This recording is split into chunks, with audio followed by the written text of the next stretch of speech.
दोस्तों, ये है आपकी कमर। और कमर दर्द आजकल बहुत ज़्यादा कॉमन एक प्रॉब्लम है जो कि तकरीबन हर इंसान को ज़िंदगी में कभी ना कभी ये प्रॉब्लम फेस करना पड़ती है।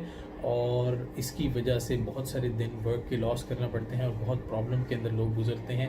बेड रेस्ट करना पड़ता है और काफ़ी सारी तकलीफ़ उठानी पड़ती है। आज के हम इस डिस्कशन के अंदर कमर दर्द को अंडरस्टैंड करने की कोशिश करेंगे।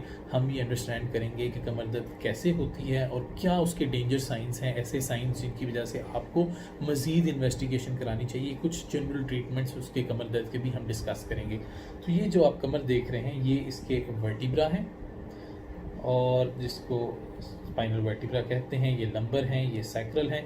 ये इनके दरमियान आपको वो ये ट्रांसपेरेंट से कलर की डिस्क्स नज़र आ रही हैं। अगर इसको बैक से देखें तो ये स्पाइनल कॉर्ड है और इसके साथ ये जो येलो निकल रहे हैं ये रूट्स नर्व रेडिकल्स जोन से हैं, ये वो हैं।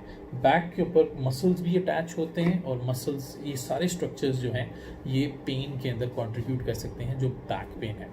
तो जी सबसे ज़्यादा कॉमन तो एक्यूट बैक पेन होती है। एकदम बैक पेन स्टार्ट हुई और बहुत शदीद बैक पेन स्टार्ट हुई और उसको रिजॉल्व करने के अंदर कुछ दिन लग जाते हैं। उसकी अमूमन कॉजेज़ के अंदर मसल स्पैज़म, जो कमर के मसल का स्पैज़म होता है, खिंच जाते हैं, नंबर वन कॉज के अंदर वो है। और उसको डिफ्रेंशिएट करना बहुत इंपॉर्टेंट होता है।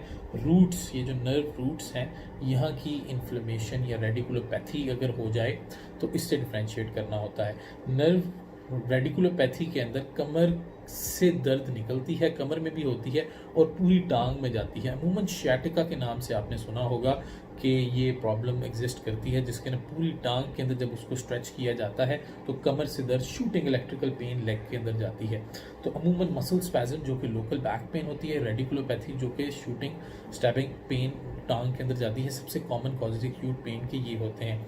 इनका ट्रीटमेंट जनरली बड़ा सक्सेसफुल और अच्छा होता है, लोग रिकवर कर जाते हैं। लेस देन 1% लोग इनमें से कॉम्प्लिकेट करते हैं अगर रेड फ्लैग साइंस जो कि मैं आगे बताऊंगा वो ना हो। Pain killers, muscle relaxants, physiotherapy और बेड रेस्ट 1 से 3 दिन का, उसके अलावा हीट, लोकल हीट एप्लीकेशन और पेन किलर्स भी अगेन अच्छे पेन किलर्स के यूज़ के साथ ये पेन्स ऑटोमेटिकली रिकवर हो जाती हैं। बहुत ज़्यादा वेट होने के साथ भी ये पेन ज़्यादा होती हैं, वेट लॉस के साथ और ग्रेडेड एक्सरसाइज के साथ, एब्डोमिनल मसल्स की एक्सरसाइज के साथ और उनकी स्ट्रेंथ के साथ ये पेन्स आहिस्ता आहिस्ता रिजॉल्व कर जाती हैं। लेस देन 1% पेन्स अगेन मैंने आपको बताया कि इनमें से कॉम्प्लिकेट होती हैं।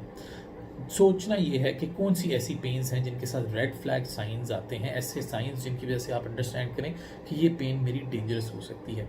तो जी वो पेन्स जिनके साथ कमर दर्द और उन शूटिंग पेन्स हो सकती हैं, उनके साथ आपको पेशाब या पखाने का मसला होना शुरू हो जाए, कंट्रोल का मसला हो। उसके अलावा आपको टांग या पाँव के कंट्रोल में या मसल पावर के अंदर वीकनेस आ जाए, कोई एक हिस्सा कम्प्लीटली नम या सुन्न हो जाए, मूवमेंट के अंदर आपको प्रॉब्लम महसूस होना शुरू हो जाए, हाई ग्रेड फीवर हो, आपसे बिल्कुल भी हिला ना जाए, आप टच करें तो उधर स्वेलिंग हो बैक के ऊपर, या आपको बहुत शदीद पेन स्लाइट टच के साथ भी मौजूद हो। तो ये सम फैक्टर्स हैं जिनकी वजह से आपको अपनी पेन को इमीडिएटली इन्वेस्टिगेट करना चाहिए।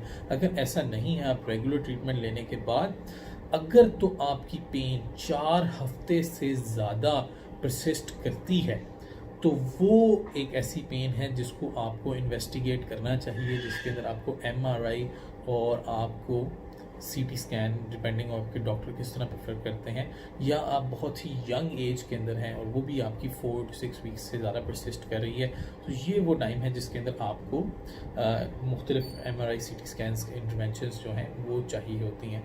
लेकिन अगेन इम्पॉर्टेंट ये है कि most of the back pain जो है वो रिलीव हो जाती है कंजर्वेटिव मेथड्स के साथ। कंजर्वेटिव मेथड्स के अंदर सर्जरी इंक्लूडेड नहीं है।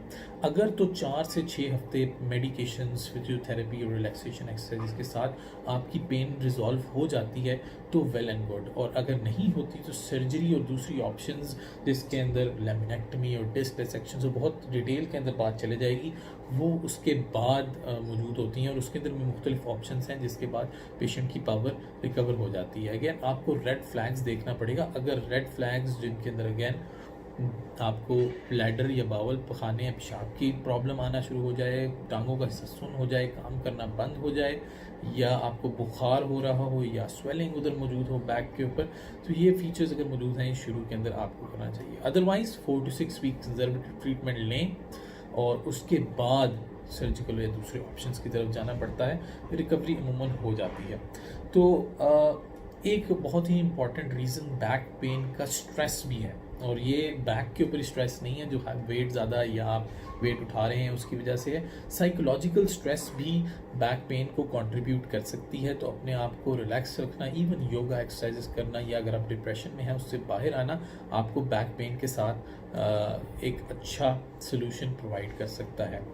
इम्पॉर्टेंट चीज़ ये है कि अपनी बैक का ख्याल रखें। ये जो आपको कमर नज़र आ रही है, इसमें अगर दर्द होना शुरू हो जाए तो बहुत एक मुश्किल सिचुएशन हो जाती है। कमर का ख्याल रखें, अपने पोस्चर का ख्याल रखें जब आप बैठे होते हैं, और अपनी बैक और एब्डोमिनल मसल्स की एक्सरसाइजेज, रिलैक्सेशन एक्सरसाइजेज जारी रखें, जिसकी वजह से आपकी स्ट्रेंथ आएगी और बैक पेन होने का चांस कम होगा। अपना विटामिन डी लेवल को पूरा रखें, ऑस्टियोआर्थराइटिस से बच के रहें, और जनरली अपनी एक अच्छी इन्वायरमेंट और अच्छी वॉकिंग, अच्छी एक्सरसाइज की एक इन्वायरमेंट लाइफस्टाइल रखें, जिसकी वजह से आप इन प्रॉब्लम से बच सकें। और अगर ये प्रॉब्लम आपको आती है तो आई होप कि वीडियो के अंदर बहुत सारे आपके सवालात जो हैं वो उनका जवाब आपको मिल चुका होगा, और आप अब अपनी कमर दर्द को पहले से ज़्यादा बेहतर अंडरस्टैंड कर रहे होंगे। Thank you so much.